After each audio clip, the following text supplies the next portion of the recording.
Fried? Me too. Yeah. Yeah, I felt that. I'm like, yeah,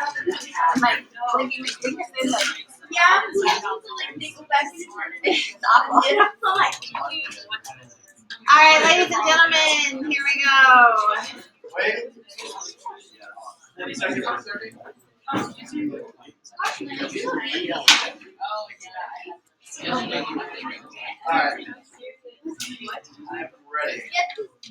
We freaking done. I just have to say, Disney Plus. Right? She's like, I'm just so excited to rewatch like all the Marvel movies. Miss, what did you watch first?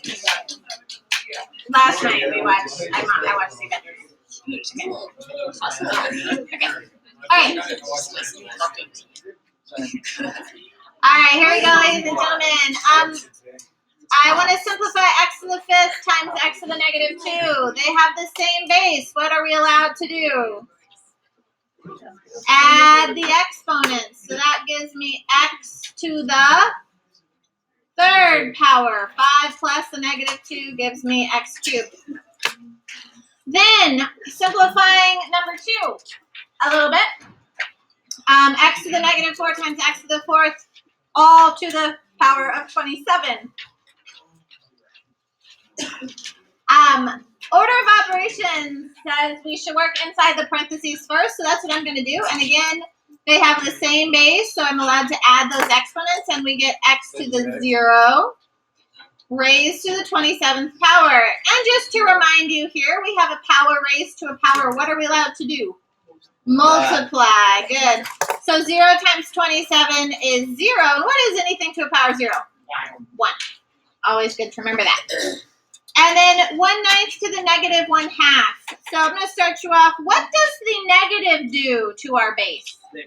It flips it. Okay, so it becomes 9 to the positive 1/2.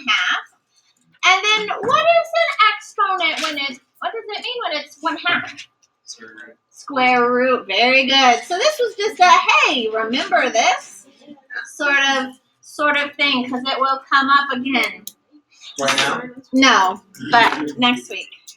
Tuesday, in fact. Okay. Oh, no, not maybe Tuesday. I don't know. Not Tuesday. Do we have Monday off? No. Okay, Okay, here we go. Labor Day. All right. Yeah. Yeah.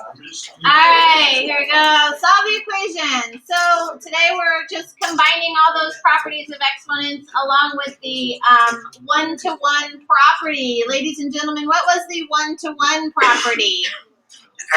God bless you. If b to the B squared. b to the v equals b to the u, then b equals u, or I don't know how I wrote that, but that's the one-to-one property, which basically says, hey, if your bases match, then so should your exponents. So if we can rewrite stuff with the same bases, then that's what we want to do. So I have a base of 1/2, a base of 32, and a base of 8. Do you need to move? Like, Melanie, you're squinting. Do you want to? No, you're good. Oh, I got you in front of you. Yeah, She's squinting. I've seen more kids this year that need glasses. It's interesting. Everybody's squinting. As you grow older, your eyesight gets worse. Yeah, don't rub it in. It's the rubbish. Ladies and gentlemen. So looking at these bases, what could I rewrite them? What's a good base that I could use? 2 would be a great base. So 1/2 I can trade it in for what? 2 to what power? 2 to the negative 1. Very good. 1/2 is the same as 2 to the negative 1. And of course that still is to the 3x power. Now I'm going to trade in the 32. 2 to what power gives me 32? 2 to the 5th, all right? And it still has the 2x plus 1 up there. And then 8 can be replaced with 2 cubed. Good. I'm going to clean up my exponents here. Power raised to a power, we multiply. So that's going to be 2 to the negative 3x times 2 to the 10x plus 5. 10x plus 5. Very good. Equals 2 to the third. And again, properties of exponents. We have a product. They have the same base. What are we allowed to do to the exponents? Add them. So that's going to give me 2 to what power? 7x plus 5. Very good. Equals 2 cubed. Now, if the base is matched, then what must be true? V equals U. V equals U. The exponents should be equal to each other. So 7x plus 5 should equal 3, which means 7x equals negative 2 and x equals negative 2 over 7.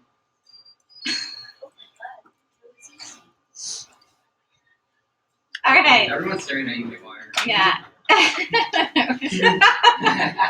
Okay. Very good.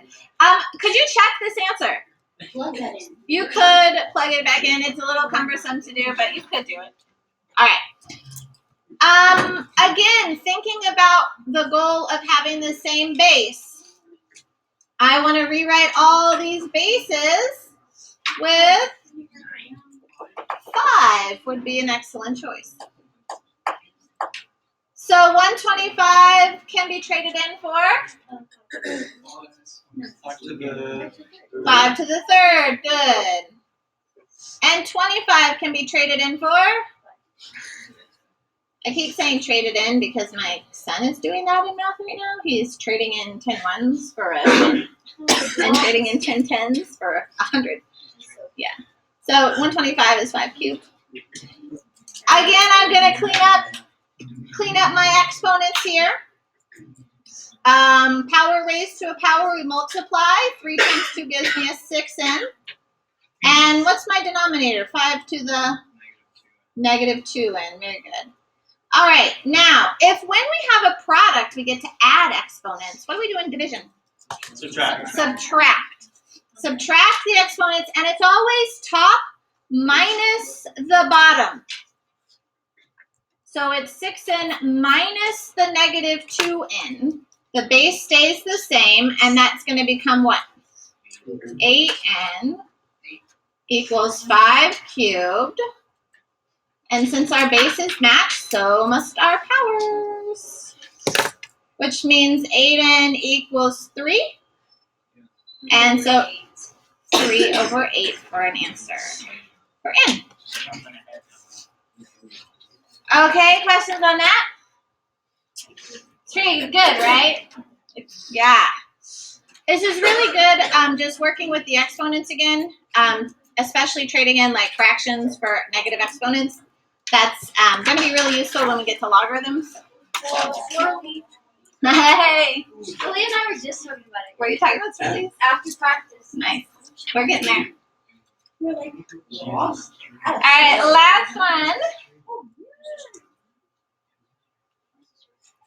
Sorry, shout out to Aaliyah. You're gonna hear this. I don't know what's going on there. Okay. 4 to the 3n minus 2 times 1 over 64 equals 4 to the 3n minus 2. Again, we want to rewrite using the same base. What base do you want to use? Oh, no, 4. 4? Yeah. What other base could we use? 2. We could rewrite everything with a base of 2. Doesn't matter. I'm going to keep it with 4 just because that's less work. Yes. So I'm going to keep the base of 4. 1 over 64 can be rewritten as 4 to the negative 3. Very good. All right. So once again, these have the same base, so we can add our exponents together. That's going to be 4 to the 3n minus 5. Good. Equals 4 to the 3n plus 2. And again, if our bases match. Oh, sorry. Yeah, it's sorry. I'm sorry. Sorry. 3n minus 2. So now the exponents should match. So 3n minus 5 should equal 3n minus 2. And what happens? Oh, I'm left with negative 5 equals negative 2, which is not okay. Yeah, not okay, which means no solution. So, so my question to you is, was there a way to tell beforehand? Because it's equal the same. Jay, This say is Jay. No, it's Nelly. Go ahead, Nelly. The first thing of it, the first digit had the same exponent as the solution. Huh. Okay. So Yes, it's kind of Bethany. like saying 1 times 2 equals 1. You already know if there's 2 that are equal to each other. If you're multiplying one side and not the other. Okay, good.